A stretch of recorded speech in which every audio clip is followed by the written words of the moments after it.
Seminar in Mombasa County as on the same breath asked Kenyans to brace themselves for hard economic times as President William Ruto walks around the clock to correct what he terms as the mistakes of the previous administration.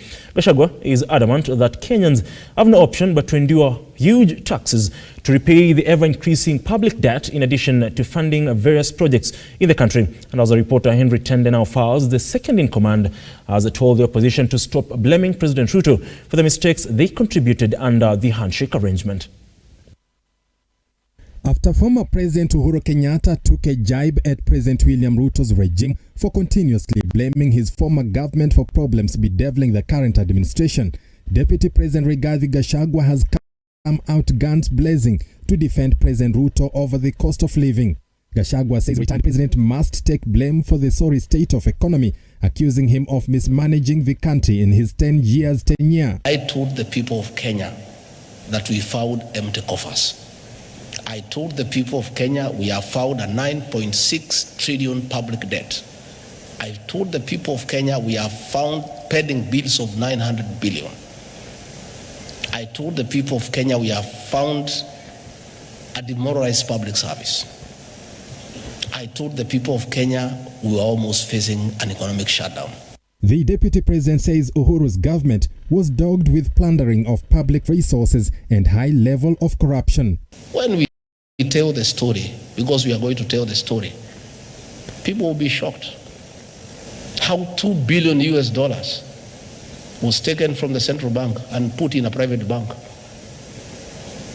that is responsible for the situation we are in, the weakening of the shilling.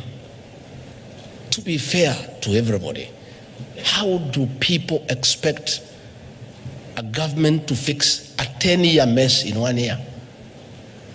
A mess of 10 years.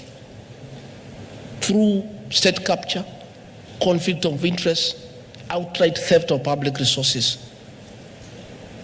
irresponsible borrowing, misuse of public funds, misapplication of funds into useless legacy projects. Gachagua is adamant President Ruto has a huge task on his shoulders of stabilizing the economy, as he now has to deal with the huge national debt left behind by the previous administration. We found ourselves in a hole.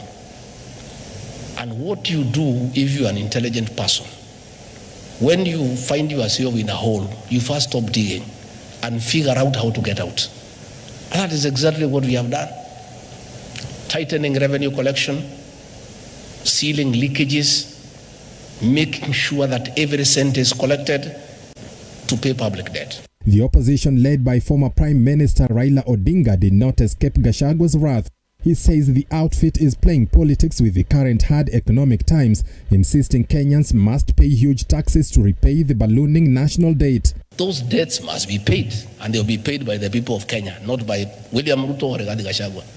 It is the people of Kenya, us being part of Kenya, who will pay through paying taxes.